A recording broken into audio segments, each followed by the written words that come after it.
I live alone, so when I slipped and fell in the kitchen last month and couldn't get to a phone, that's when I knew I needed Life Alert.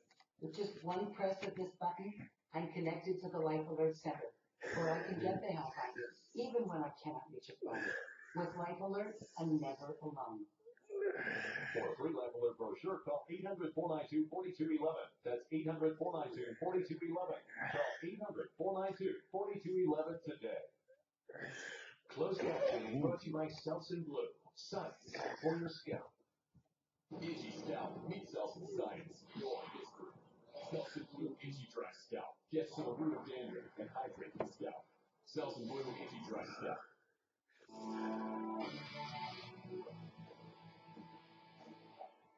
Bottom of the hour now. Welcome back, everyone. I'm Randy Kay in Boston this morning. Thanks for starting your day with us.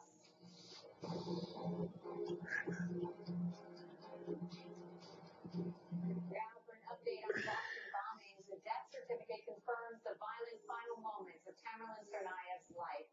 The owner of the funeral home handling the suspected bomber's burial read the document to CNN and said it shows Tsarnaev died, quote, gunshot wound to torso and extremities and blunt trauma to head and torso. So we know what led to his death, but it's still not clear what will happen to him now. His body sits in this Worcester funeral parlor. Several newspapers report that 4 cemeteries have refused to take the suspected bomber.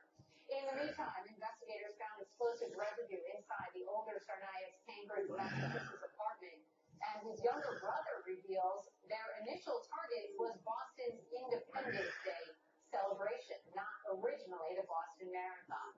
While investigators figure out what the suspected bombers did, other government officials are taking a look at what failures in the system helped them do it, and some are pointing to student visas.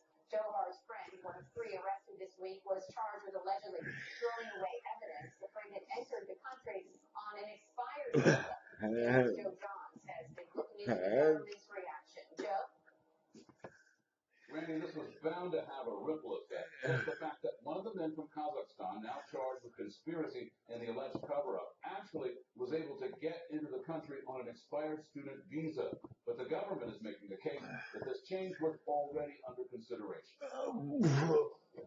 A federal source tells CNN that the Department of Homeland Security has put in place a policy that requires customs officials to verify that foreign students have a valid visa and are allowed to enter the United States. The new policy is being viewed as a reaction to the Boston bombing case and the discovery that Azamat Tajakov, one of the students from Kazakhstan, now charged with trying to cover up for Johar Tsarnaev, had been allowed to enter the United States in January without a valid student visa. But the federal source says the tightening on visa policy is part of a number of reforms that have been under development by the government for several months. The timing of the policy and the intense focus on foreign students generally is raising questions about whether people who come here from other countries will get singled out for special scrutiny because of what happened in Boston.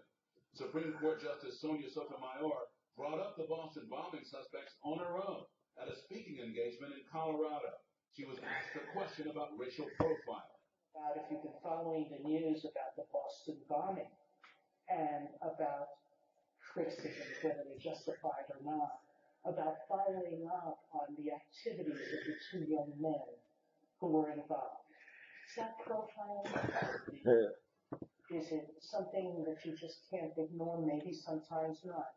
It's a fine line that society walks in trying to be fair. And it's a potentially volatile issue as well. The discovery that one of the students charged in the cover-up got into the U.S. on a visa that wasn't valid has already attracted attention on Capitol Hill and is expected to come up in future hearings. And it's not just about crime, it's also about immigration reforms being debated in the Congress. Senator Charles Grassley of Iowa authored a 3-page letter to the Secretary of Homeland Security asking questions about the visa issues in Boston. Randy? Joe Johns, thank you very much. Now let's go to my colleague in Atlanta for some other stories making headlines this morning. Victor? Randy, thank you. President Obama is wrapping up his 3-day visit to Mexico and Costa Rica, and he's urging increased trade and cooperation between the U.S. and 7 neighbors. Mr. Obama says it is time to put old mindsets aside and recognize recognize new realities. He'll address business leaders at a forum in San Jose later today.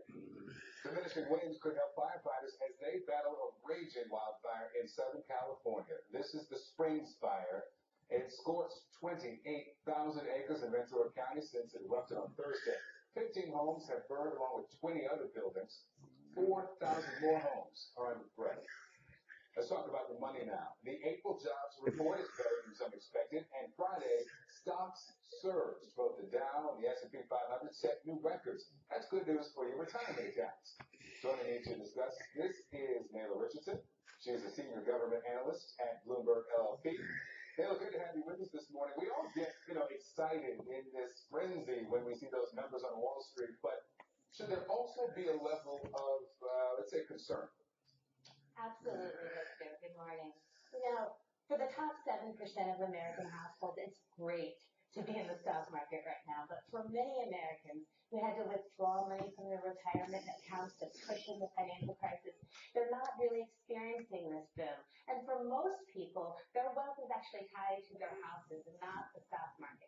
So we're seeing a vast swath of American population not really experiencing this boom on the stock market. Let's talk about some of the losses because a lot of people lost a lot of money in the Great Recession as it's known now.